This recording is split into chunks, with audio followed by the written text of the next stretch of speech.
Picture the scene. You are sitting at the head of a long mahogany table. It is a high-stakes negotiation, or perhaps a critical board meeting that will define your fiscal year. The air is thin. The pressure is mounting.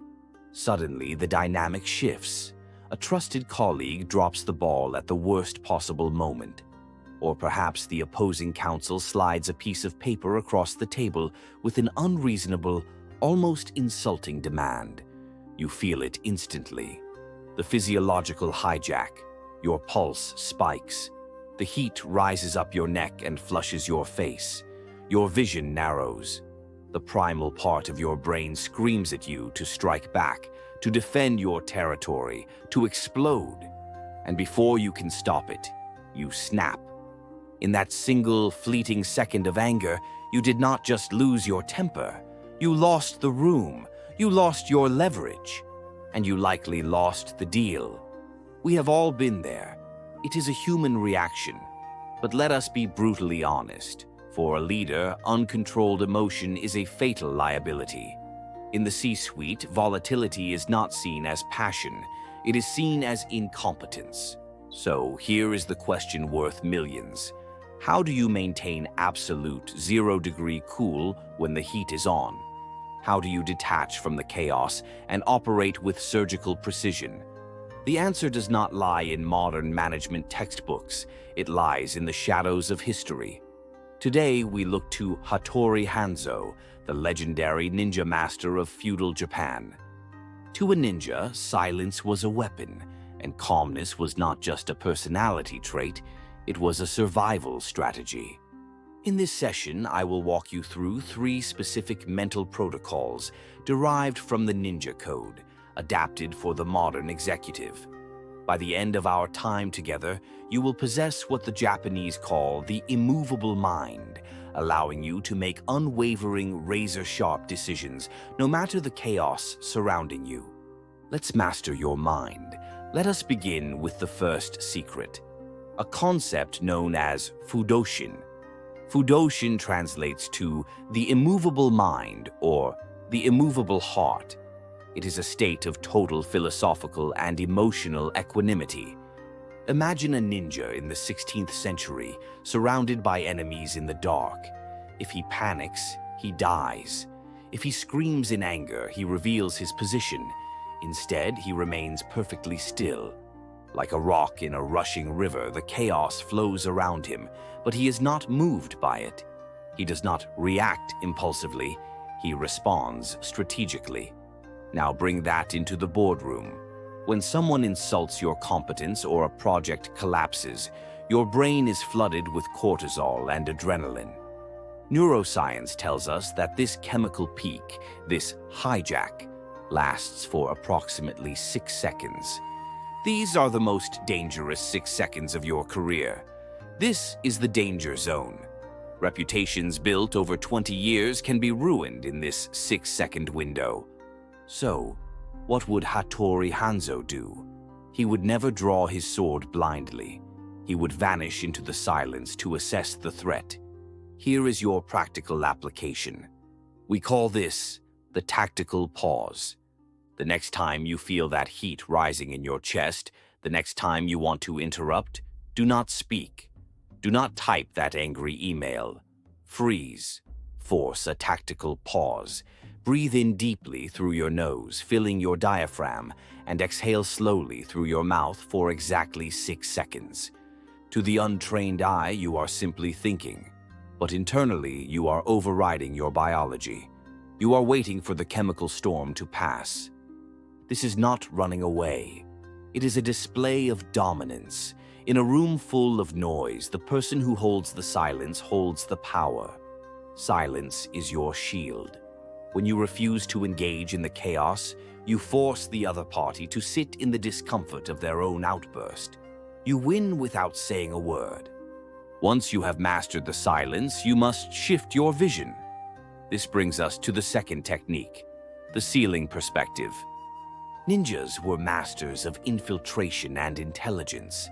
They often observed their targets from the rafters, high up in the ceiling beams. From that vantage point, they saw the whole picture, the layout of the room, the exits, the guards, the hidden weapons. They were observers, not participants. Contrast this with how we usually behave. When we get angry, we suffer from tunnel vision. The world shrinks. We only see the person who upset us. We obsess over the specific insult. We lose sight of the context, the environment, and the future.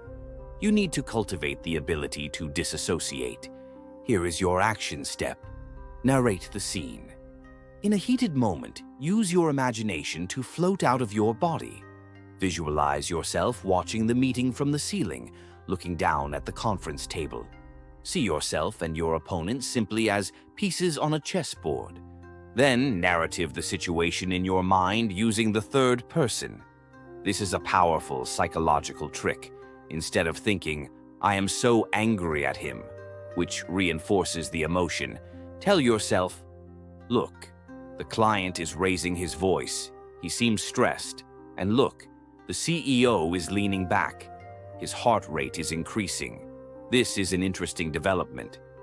You must disengage the ego. A ninja is a shadow, and a shadow has no ego to be bruised. A shadow cannot be insulted.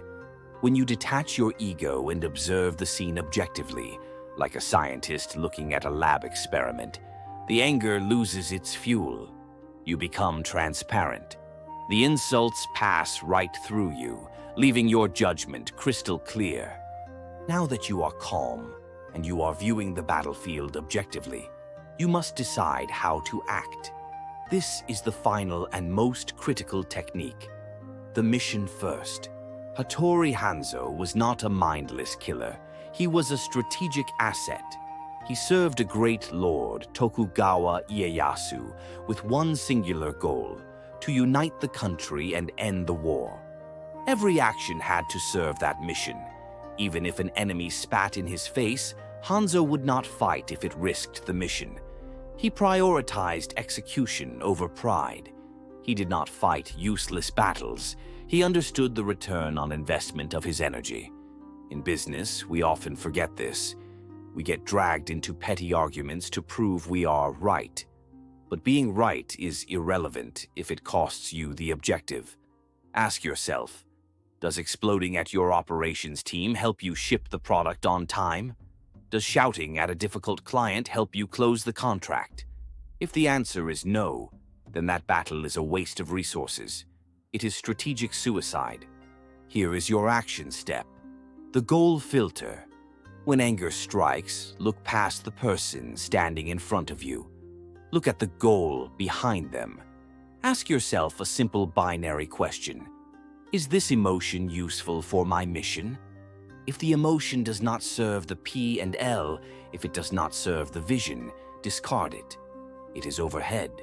Or better yet, transform that heat into cold focus.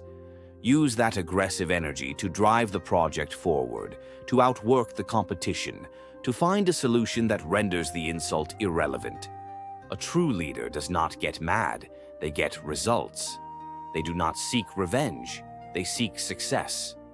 Remember, the way of the ninja is not about passivity. It is not about merely holding it in or being a doormat. It is about strategy.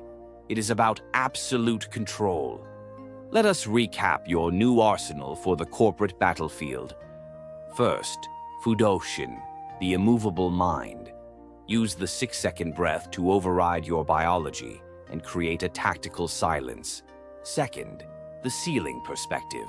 Rise above the immediate conflict. Observe from the rafters. Narrate the scene in the third person to detach your ego from the equation. And third, the mission first. Always prioritize your long-term business goals over temporary emotional satisfaction. If it doesn't help the mission, do not engage. Tomorrow morning, when you step into that meeting room or open that difficult email or face the next inevitable crisis, I want you to summon your inner Hattori Hanzo. Anyone can scream when they are angry. That is easy. That is common. But to dominate chaos with silence? To remain immovable when the world is shaking? That is rare. That is the mark of a true leader. Now, I have a question for you to consider. Of these three techniques, the pause, the perspective, or the mission, which one is the missing link in your leadership style? Which one will you deploy first? Think about it. Then, commit to it. If you found value in this strategic wisdom, and if you are ready to elevate your mindset, please signal that by hitting the like button and subscribing to the channel. Master your mind, and you will master your world.